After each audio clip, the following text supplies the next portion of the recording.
omdat we vandaag stilstaan bij 75 jaar vrijheid. En dat vieren we. En dat lijkt misschien een beetje gek, want we zitten natuurlijk in allerlei maatregelen waardoor we onze vrijheid beperkt zien.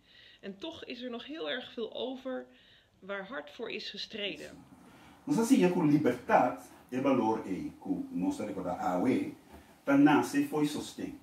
Liberdade de Holanda, por exemplo, aqui da ganhar para grande parte com sostém de nós.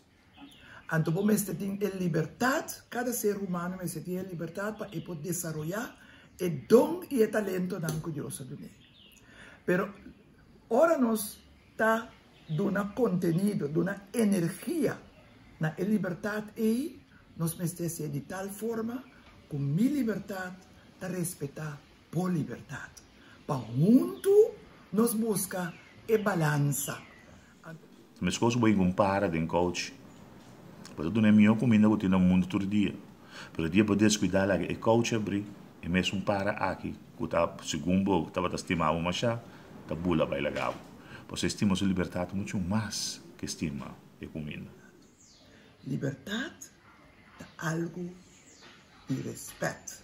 Nós temos que respeitar. Que é a boa opinião? Lá nós temos que ter boa opinião.